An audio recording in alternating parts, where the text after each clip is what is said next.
An ignorant tourist walks into a bar. It's me. I'm the ignorant tourist. Hey everybody, welcome to my channel. I am so happy that you're here. It means so much to me that you've clicked on this video. I just got back from Belfast Ireland, and let me tell you, this was an emotional adventure. The adventure started innocently enough, but everything changed when the bus pulled to the side of the street. After being deposited on the side of the street in kind of a rundown industrial area, we were left to our own devices for approximately an hour. Not wanting to stray too far from our origination point, we walked the block and came back to where we started. On our first walk on the corner, we noticed a bar. It looked kind of uninviting, and I believe the name of the bar was something like the Devil's Lair. So, of course, I hesitated to go in, but after circling the block once, I still had about 45 minutes to spare and nowhere really to go. So I walked up the steps into the Devil's Lair. Before we started this adventure, we had access to what is called a port talk. And the port talk explained a little bit about the city we were going to see, what we could expect, and maybe some things we could try if we wanted to. And one of the things that they encouraged us to try was something that you should never ask for, ever in Ireland, anywhere. Once seated in the bar, I took a look around and it looked fairly safe. There were some TVs playing, it was a sports bar, there was some typical sports food, along with some Irish goodies. So I thought, I'm going to ask for what they encouraged us to ask for in the port talk.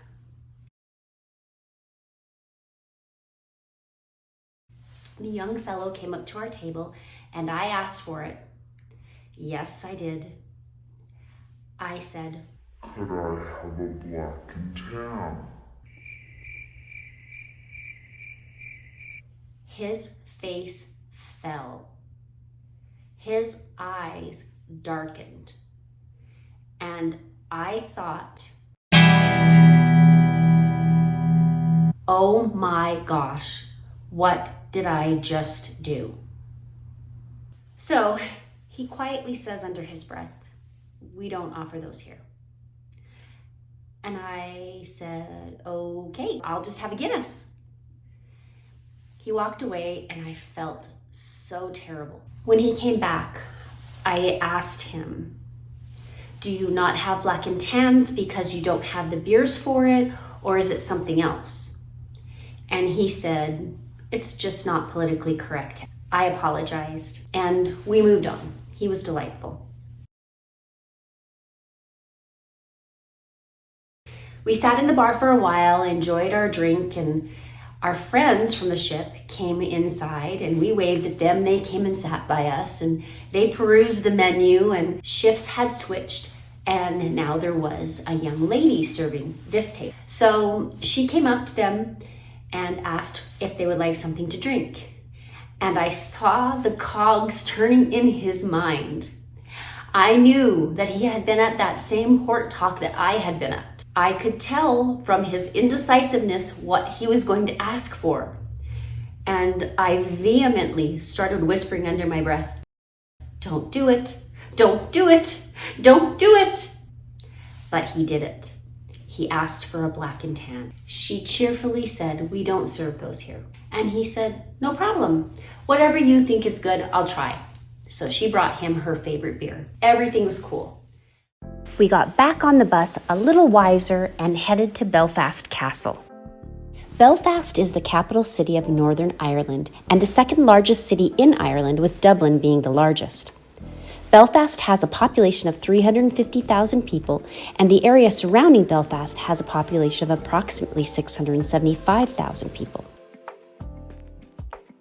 Here I am at Belfast Castle. I'm going to take you through a tour. Let's do this. In 1613, Belfast was chartered as an English settlement. In 1888, Belfast was the world's largest linen manufacturer.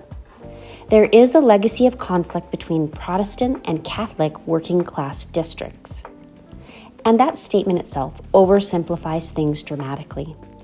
Growing up in Canada, I had maybe a 2-week period of training in the history of Ireland, and it was maybe during grade 6. So it goes without saying that compared to the people who lived through the Troubles, I know very little. And in an effort not to be ignorant twice in one video, I am going to stick to the history of Belfast Castle. So here we are as we enter the area surrounding Belfast Castle. Unfortunately, we found out upon entering that we could not go inside the castle at all. So I am going to do an entire loop around the exterior of the castle and show you the views from the castle as well. These gardens and these views are the stuff that my dreams are made of. Belfast Castle is a mansion located in Cave Hill Country Park in Belfast, Northern Ireland.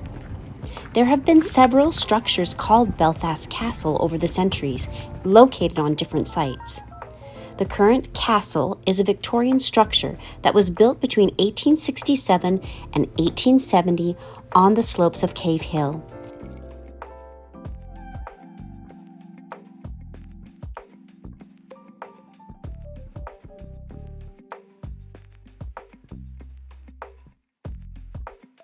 The main entrance into the Belfast Castle is now where Innisfail Park meets Downview Park West, just off Antrim Road.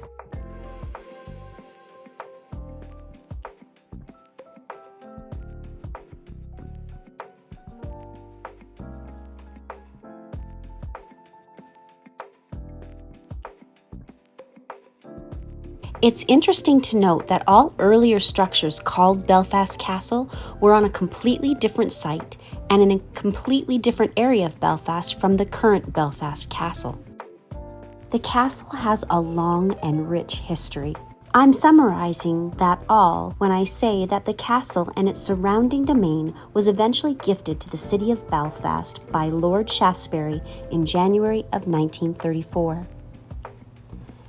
Once it was given to the city, there was much debate about what it should be repurposed into. Many plans were made, and in the end, and since 1945, the castle has been a popular venue for weddings, afternoon teas, and other events. Belfast Castle closed in 1978 for a restoration and refurbishment. It then opened again on Armistice Day, November 11th of 1988, 10 years and over £2 million after it had been closed. The castle underwent another round of refurbishment in May of 2003. And here we are driving on the road that leads to the Parliament buildings in Belfast. The road is called Upper New Townwards Road. The Parliament buildings are located on Stormount Estate, which is about 5 miles east of the city centre.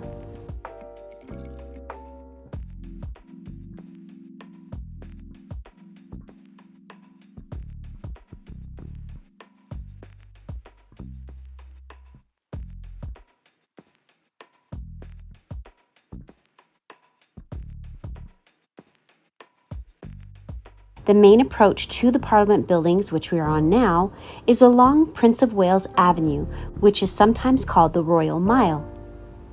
The avenue is lined with 305 red-twigged lime trees that were first planted in 1920. The Stormount Estate is open daily, but the Parliament buildings are only open to visitors on weekdays. The Stormont Estate grounds are open to the public. Facilities there include a boardwalk, a fitness trail, an outdoor gym, and a barbecue area. There is also a children's park named after the former Secretary of State for Northern Ireland.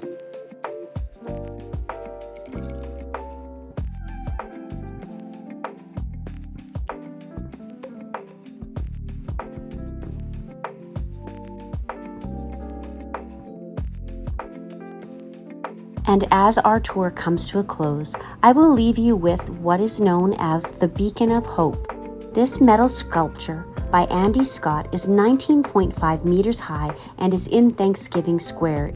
I will leave a link below with more information for you on this Beacon of Hope. And that was the end of my day in Belfast. Every time I travel, my world shrinks a little bit. My mind opens up, but my world shrinks a little bit.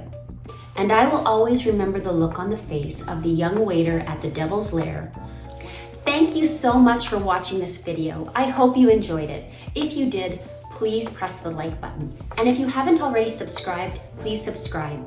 And if you click on the bell, you'll be notified when I upload my next video. Thanks again for watching. I can't wait to see you in the next one. Bye.